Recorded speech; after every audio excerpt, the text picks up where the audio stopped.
네, 3040 여성분이시라면 이분을 모르시는 분은 안 계실 것 같습니다. 여자들의 멘토로 너무나도 많은 사랑을 받아오신 분이죠. 남인숙 작가님을 드디어 저희 와부TV에 모셨습니다. 안녕하세요. 커뮤니티에 올라온 40대 이상이신 분들의 뭐 고민 글이나 뭐 이런 것들을 한번 살펴보면요. 그냥 열심히 살았거든요. 열심히 살아왔는데 40대에 접어든 이 순간 뭐가 잘못된 걸까요? 왜 이렇게 마흔이 힘든 나이인지 선배님으로서 작가님의 또 이야기가 또 궁금합니다. 저도 40대를 이제 다 지나왔으니까 이제 끝났거든요. 아, 이제 예. 왜 이렇게 느끼시냐면은 잘못된 게 아니에요. 잘못된 게 아니라 우리가 어떤 인생 단계에서든지 어려움과 힘듦과 이런 것들은 다 있거든요, 사실. 전부 다 있는데 그 40대에는 그게 사이즈가 확 커집니다. 자식 문제, 그리고 본인의 그 세컨 라이프, 그리고 부모님이 이제 슬슬 아프실 때예요. 아, 맞아요. 인생 장애물이 사이즈가 너무 커지는 거예요. 그런 문제들이 한꺼번에 드러나는 시기이기 때문에 이제까지 겪지 못했던 종류의 어려움이 있거든요. 네. 자녀 문제도 그래요. 이제 40대 되면은 한창 돈이 많이 들어갈 시기에 직면하게 되고요. 그렇죠. 그리고 자식이 속을 썩여도 좀 차원이 다르게 속을 썩여요. 근데 그러다 보니까 이제까지 내가 노력을 해서 여기까지 온 게 아무 소용이 없다라는 기분을 느낄 수가 있는 거예요. 네. 그런데 제가 보니까요, 극복할 수 있는 능력도 나이 들면서 같이 또 자라더라고요. 인생 내공이 네. 없는 것 같아도 다 있거든요. 그쵸. 그 산을 넘을 수 있어요. 근데 이런 글 적으실 때는 산 넘기 직전인 거죠. 네. 이제 넘고 나면은 이런 글을 매일 쓰지는 않으실 거예요. 그렇죠. 이런 고민을. 예. 네. 집이 그렇게까지 편한 공간은 아니에요. 왜 호캉스가 그렇게 뜨겠어요? 그러네요. 예. 집은요, 정말 모든 일과 과제와 고민거리가 있는 공간이에요, 사실은. 집에 있으면은 그 자녀들이 이렇게 어지러 놓은 흔적도 보게 되고요. 네. 아이고, 이렇게 부족한 아이가 언제 나가서 집 밥벌이를 할까, 이런 고민도 순간적으로라도 스치게 되고, 그렇죠. 또 남편이나 아니면은 아내가 또 마음에 안 들게 뭔가 집에 해놓은 흔적도 보이고, 네. 그런 거 하나하나가 다 사실 우리 무의식을 다 건드리면서 피곤하게 하는 공간이 사실은 집이에요. 네. 그렇기 때문에 집이 그렇게까지 편하지 않은 건 자연스러운 일이고요. 뭐 미타임이 있었으면 좋겠다, 네. 이렇게 말씀을 하셨는데 40대면 아직 아이들이 어릴 거예요. 요즘 그렇죠. 결혼들 늦게 하시니까. 네. 예, 자연스럽게 생깁니다, 시기가 지나면. 예, 제가 지금 거의 싱글처럼 살고 있는데요. 조금 지나면은 그 원하시는 미타임 실컷 가지실 수 있거든요. 네. 우리가 의미 행복과 그리고 쾌락 행복 두 가지를 네.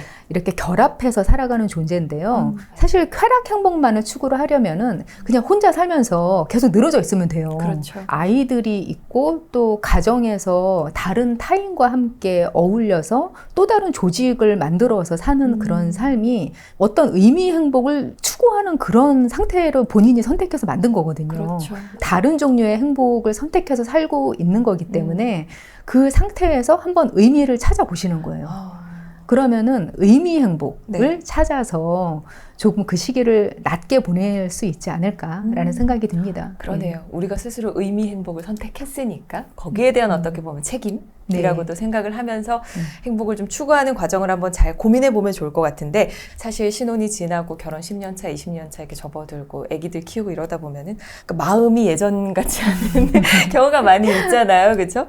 그런데 이게 40이 넘어서 이 부부 관계라는 게 원래 이렇게 조금 힘든 건지. 신혼 때는 정말 좋은 그런 감정과 그리고 나쁜 감정이 공존하는 시기예요. 그래서 어떻게 보면 재밌어요. 그게 뭐냐면 롤러코스터를 타는 것처럼 사랑하는 사람과 같이 24시간 있을 수 있는 그런 종류의 기쁨. 굉장히 순간순간이 재밌단 말이에요. 네. 예, 가정생활 뭐 이런 것들이. 맞아요. 그런데 반면에 서로 다른 환경인 사람들이 예, 서로 합치는 거잖아요, 살림을. 그렇기 때문에 서로 적응하는 과정이 필요하거든요. 그리고 애착 관계를 형성하는 게 부부 간에도 그게 필요해요. 자식과 뭐 부모 사이에서만 필요한 게 아닌데 그 애착 관계를 형성하는 과정이 사실은 굉장히 격동적이거든요. 네. 예, 그러니까 그 두 가지 때문에 고통과 그 쾌락이 공존하는 그런 신혼 시기가 있어요. 네. 그런데 그 신혼 시기가 끝나거나 혹은 끝나기 전에 아이가 생기죠. 네. 그러면은 또 다른 종류의 격동이 생겨요. 그런데 이제 40대가 되면은 아이가 적어도 자기 혼자서 밥은 먹을 수 있잖아요. 네. 아이에게 매달려야만 하는 예, 이런 시기가 지나게 되면서 네. 조금 여유가 생기면서 네. 이제는 부부가 서로를 돌아볼 수 있는 그런 여유가 생기는데 여유와 동시에 숙제가 생기는 거예요. 관계를 재정의하는 그런 과정이 사실은 필요한 거예요. 그 이전에는 이성 간의 그런 스파크 그렇죠. 이런 것이 사실은 출발이거든요. 네. 근데 이 애정의 종류가 바뀌는 거예요. 일단 상대방을 볼 때 나오는 호르몬의 종류가 바뀌거든요. 그 전에는 뭐 도파민과 뭐 엔도핀과 이런 것들이 다 나오면서 뭐 두근두근도 하고 네. 조금 더 시선을 끌기도 하고 그런 것들이 되는데 이제 그 시기가 지나면은 옥시토신이 나오는 관계가 되는 거죠. 네. 그 옥시토신이 제대로 나오는 관계라면은 그 관계가 굉장히 안정감을 주고 심리적으로 의지가 되는 그런 관계가 되는 거거든요. 그러니까 예를 들면요. 저 같은 경우는 신혼 때 남편 생각을 굉장히 많이 했던 것 같아요. 밖에 나왔을 때도 그 남편이 지금 뭐 하고 있지? 아, 이거 남편이 좋아하는 건데 뭐 이런 생각으로 꽉 차 있었던 기억이 나거든요. 네. 너무 옛날이긴 한데 근데 지금 같은 경우는 남편이 있는 공간 네. 그리고 남편과 함께 대화를 나누는 시간이 어떤 식으로 저한테 다가오냐면은 네. 밖에서 뭔가 이렇게 시달리거나 고민이 많거나 뭔가 그럴 때 이야기를 좀 마음 놓고 이야기를 할 수 있는 자기 검열을 하지 않고 이야기를 할 수 있는 그런 타인, 유일한 타인 그런 기분인 거예요. 원래 사람이 혼자 있는 시간이 제일 긴장감이 풀려 있는 상태잖아요. 그렇죠. 근데 그거하고 약간밖에 차이가 안 나요. 그 정도로 안정적인 예, 그 정도로 안정적인 거죠. 그런데 또 남편이 제 이야기를 잘 안 들어줘요. 그 굉장히 다른 점이죠. 네. 예. 근데 기계적인 리액션은 또 해요. 그렇구나. 근데 안 듣는다는 거 알거든요, 저는. 네. 서로 적응을 한 거죠. 근데 그게요, 진지하게 정말 온 집중력을 다해서 들어주지 않아도 누군가가 내가 하는 이야기를 들어주고 그리고 내가 할 수 있다는 것만으로도 네. 굉장히 스트레스 해소가 많이 되거든요. 그런 관계가 있다는 건 참 좋은 거예요. 맞아. 근데 그런 관계를 제가 생각해 보니까 어떤 다른 종류의 관계에서도 그렇게는 될 수가 없어요. 대화를 안 하고도 편안할 수 있는 관계라니 이건 너무 귀하다. 이런 생각이 들더라고요. 네. 그런 식으로 관점을 조금 바꾸어서 서로가 조금 편안할 수 있는 관계도 괜찮다. 사실 대화하는 게 재밌는 관계는요, 많아요. 처음 만났어도 그렇게 즐겁게 얘기를 나눌 수 있어요. 네. 오늘 우리 처음 뵀지만 맞아요. 네. 너무 재밌거든요, 네. 저. 감사합니다. 저도 재밌어요. 예, 이야기가 잘 통하고 네. 이렇게 느끼고 그렇죠. 네. 근데 그렇지만 대화를 안 하고 여기 스튜디오에서 우리가 가만히 있는다고 생각을 해보세요. 타인이 그렇게 말 안 하고 너무 불편할 것 같은데요. 그런 관계는 없어요, 사실. 그 누구도 한 공간에 있으면서 대화를 안 하고도 혼자 내가 릴렉스할 수 있는 관계가 없는데요. 네. 사람은 혼자 있어서는 안 되는 존재로 태어난다고 해요. 우울증이라든지 아니면은 뭐 몸이 아픈 것도 혼자서는 더 많이 느끼거든요. 정신과 쪽에서 여러 실험들을 한 것이 있어요. 네. 그냥 전혀 모르는 사람과 한 공간에 있는 것만으로도 우울감이 나아진대요. 그래서 우울감 느끼시는 분들은 싸들고 카페라도 나가시는 게 좋거든요. 네. 그런데 심지어 가족이 한 공간에 있어요. 근데 나는 쉬고 싶은데 좀 덜 거슬리는 사람이 같이 있는 거예요. 네. 근데 그것만으로도 괜찮은 거죠, 사실. 그러니까 한번 관계의 재정의를 이런 면에서도 한번 돌아보시는 게 어떨까 한번 권해드리고 싶어요. 그리고 프레임을 바꿔야 돼요. 프레임을 바꾸는 게 사실은 노력하는 것보다 중요하거든요. 그러니까 상대방이 무엇을 더 선호를 하는지 그런 거에 대해서 이해를 한 상태에서 노력을 해야 되는데 그게 안 되는 케이스들을 사실은 너무나 많이 봤어요. 그러니까 예를 들어서 근데 남편하고 사이가 너무 안 좋아서 아이를 키우면서 굉장히 힘들게 요리를 해서 저녁에 남편한테 맛있는 저녁 밥상을 차려주려고 그렇게 애를 쓴 거예요. 그래서 막 날씨도 더운데 아이를 업고 막 땀을 뻘뻘 흘려가면서 열심히 막 했어요. 남편이 좋아하는 잡채를 만든 거예요. 아이고. 잡채가 손 많이 거거든요. 네. 예, 그 다 따로따로 볶고 땀을 뻘뻘 흘리면서 했어요. 근데 저녁에 남편이 와서 배 별로 안 고파 그러면서 이 잡채를 손을 안 댄 거예요. 그렇게 되니까 막 싸우고 난리가 난 거죠. 그렇죠. 예, 근데 그 여성분이 좀 성격이 괄괄하신 분이었는데 네. 일단 잡채를 안 먹는 그 사실만으로도 벌컥 화를 낸 거예요. 네. 먼저 일단 네. 화부터 내면서 네. 격렬하게 싸웠던 거죠. 네. 왜 내 마음을 안 알아주는지 너무 슬프다라고 그렇게 이야기를 하시는 거예요. 네. 근데 마음은 당연히 이해가 가죠. 그런데 남편과 만약에 더 사이가 좋게 하기 위해서 노력을 하려면은 방향이 어떻게 돼야 되냐면은 그냥 요리 안 하고 네. 요리를 안 하고 말을 더 곱게 하는 게 사실은 그 둘 비교를 하려면은 그게 더 효과가 좋거든요. 네. 나는 이렇게 노력을 했는데 왜 호응을 안 해주냐 이런 게 되거든요. 근데 또 남편 쪽에서도 마찬가지예요. 여성분들이 어떤 걸 더 좋아하는지 이걸 이해를 못해요. 그러니까 밖에서 돈 좋아하니까 밖에서 돈 열심히 벌면 되겠지? 네. 돈 갖다 주면 좋아하겠지? 이렇게 생각을 하고 네. 소통을 안 하려고 하는 거예요. 피곤하니까. 그러니까 서로 노력을 하는 방향이 상대방을 위하는 쪽으로, 상대방이 원하는 쪽으로 한번 조금씩 각도를 한 5도만이라도 바꿔도 많이 달라지거든요. 방향 설정이 중요하네요. 그럼요. 사실은 그게 가장 중요해요. 노력을 안 하시는 분들은 드물어요. 부부 갈등의 원인이 되는 것 중에 하나가 이제 재테크로 인한 부분에서 의견이 엇갈리는 경우가 꽤 많아요. 예를 들면 뭐 아내는 재테크 투자에 진심이에요. 그래서 난 조금이라도 아껴가지고 막 투자하고 싶고 그런데 남편은 소비에 진심이다. 남편은 자꾸 막 돈을 쓰려고 하고 뭐 그래서 사실 재테크를 또 하는 부부들 중에 아예 돈을 또 따로 관리하는 부부들도 많이 계세요. 여기에 대해서는 어떻게 생각하세요? 각자 자신의 벌이를 각자 그냥 자기가 하고 또 각출을 해서 집안 생활은 같이 하고 이런 식으로 네. 하는데 이거는 저의 의견이에요. 네. 저의 의견인데 재테크를 위해서 또 경제 공동체인 가정의 순기능을 위해서는 합치는 게 낫더라. 예, 또 재테크에 성공하신 그런 네. 분들 사례를 봐도 그렇고. 근데 그게 왜 그러냐면은 일단 전제가 있잖아요. 네. 누구 한 사람과 이 사람의 그 시드머니가 합쳐지는 거잖아요. 그렇죠. 예, 그러면서 투자 규모가 늘어나고 그리고 같이 공동생활을 하면서 소비를 하게 되는 것도 아끼게 되는 거예요. 그렇죠. 예, 이런 부분이 분명히 있어서 그런 순기능 때문에 또 결혼이 경제생활에 더 도움이 된다 이렇게 이야기를 하는 건데 그 순기능을 빼고 한다는 거잖아요. 독립재산제면은. 네. 내 돈 내 마음대로 이거 하나 못 써? 이런 생각 가질 수 있어요. 네. 내가 왜 돈을 버는 거지? 경제 공동체라는 의식을 가지고 같이 결정을 한다라는 그런 의식이 있어야 되는 거죠. 그냥 일정 규모 정도는 내가 할 수 있는 걸 미리 정해 놓는 거예요. 하지만 기본 대전제는 같이 관리를 한다. 더 잘하는 사람한테 몰아주고서 또 어디에 쓸 때는 내 의견을 충분히 반영할 수 있는 게 전제되는 거. 이게 사실은 더 좀 좋지 않을까. 그러면 이게 이제 쌍방으로 이루어지면 뭐 너무너무 좋을 텐데, 근데 사실 또 아닌 경우가 많잖아요? 아닌 경우에 어떻게 하면 좋을지. 예. 직접적으로 그냥 꽂아주는 그런 말. 그게 사실은 필요합니다. 만약에 생일 챙겨주는 거 원한다. 네. 그러면은 직접 얘기하면 돼요. 그냥 나 생일날 선물을 뭔가를 받고 싶어. 저녁을 같이 먹고 싶으니까 예약을 좀 해줘.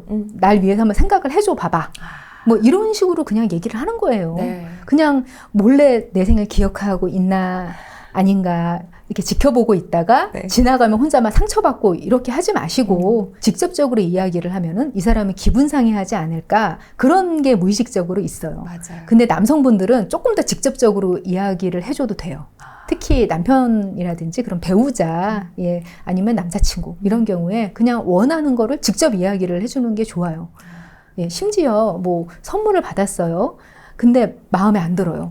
너무 마음에 안 드는 거 비싸게 사왔는데 이걸 돈 주고 사다니 그런 생각이 들어서 기분이 안 좋은 거예요. 그러면은 그 기분이 안 좋은 걸 그 상대방이 보면서 눈치를 봐요. 그러면은 그게 관계에도 안 좋아요, 사실. 좋죠. 차라리 뭐가 낫냐면은 와, 나 생각해서 이거 사줘서 너무 고맙다. 근데 우리 이거 같이 교환하러 가자. 뭔가 마음에 안 드는데 말은 못해서 그냥 꽁 하고 있는 것보다는 너무 고맙지만 내 취향은 이게 아니니까 네. 다른 걸로 같이 바꾸러 갈까? 이렇게 이야기를 하는 게 네. 그래 좋다. 서로 기분이 좋은 게 관계에 더 낫다는 거죠. 그렇죠. 예. 그러니까 저 같은 경우 내가 알던 사람이 맞나? 라고 생각했던 계기가 정말 아직도 잊혀지지 않는 게 있었는데 네. 연애할 때였어요.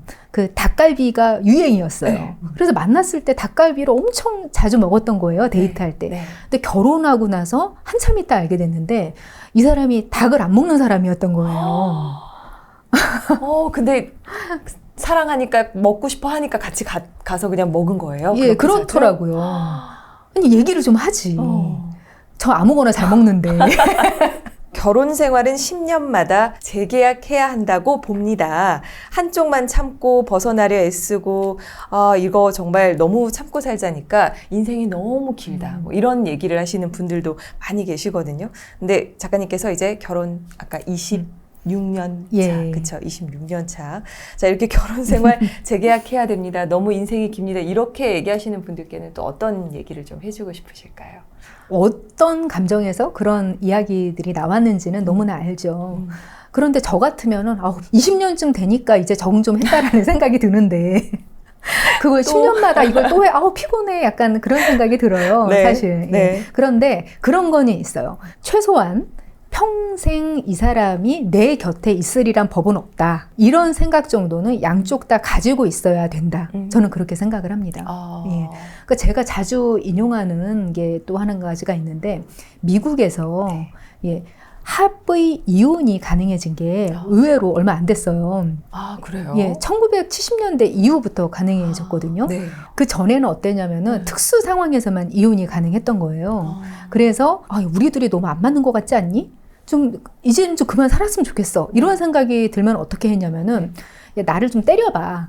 그러면은 폭행 때문에 못 살겠어 하고 이제 법원에 이혼 신청을 강제 이혼 신청을 좀 하려고 해. 뭐 이런 사례까지 있었다고 해요. 네. 그런데 이제 합의 이혼이 가능해지면서 미국 사회에서 두 가지 변화가 일어났어요. 그 한 가지가 뭐냐면은 배우자 간 살해 사건 건수가 확 줄어든 거예요. 그리고 두 번째는 뭐냐면은 결혼 만족도가 확 올라갔어요. 예, 뭔가 감이 잡히시죠? 네. 예, 억지로 그냥 마지못해 사는 것보다는 서로 잘 못하면 헤어질 수 있다라는 그런 전제가 있는 거, 이게 중요하다는 거죠. 동시에 또 자신의 자아에 관련된 그런 문제이기도 해요. 내가 결혼을 끝내고도 혼자 살아갈 수 있는 사람인가 한번 돌아보는 거예요. 각자가. 그럴 만한 사람이라면은 정말로 상대방이 좋아서 사는 거잖아요. 그렇죠. 이 사람과의 삶이 괜찮아서 사는 거잖아요. 네. 선택지 중에 하나지만 나는 너를 선택해서 사는 거야. 이런 기분으로 사는 것과 나는 이 사람이 없으면은 당장 못 살아. 이런 기분으로 마지못해 사는 거랑 서로가 인식을 하는 태도가 다르다는 거죠. 서로가 알아채요. 나 자신도 알아채고. 자, 결혼 전에 미리 준비해야 할 것은 나만의 책상과 혼자서 즐길 수 있는 놀거리, 그리고 굳건한 자아다. 우리 남인숙 작가님의 책 속에 한 구절을 읽어드렸는데요. 지금 다 안 챙겨진 것 같은데 이 세 가지 지금부터 어떻게 좀 만들 수 없을까? 결혼 후에 우리가 한 세 가지 정도 우리의 행복을 위해서 이런 것들은 좀 챙겨가자라는 거 한번 권해주시면 좋을 것 같아요. 책상은 일단 사시면 돼요. 네.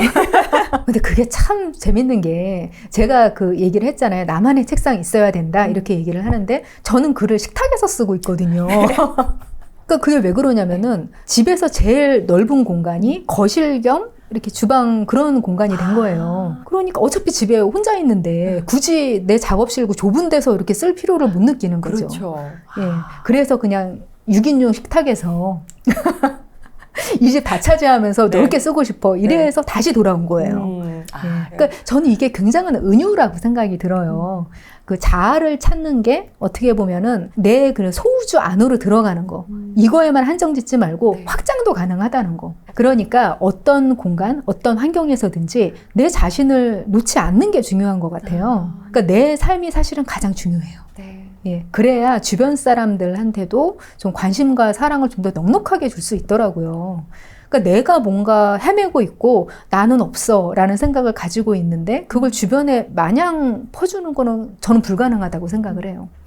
사람이 자기 자신을 사랑하는 수준 이상으로 남을 사랑하지 못하게 돼 있는 존재라고 하더라고요.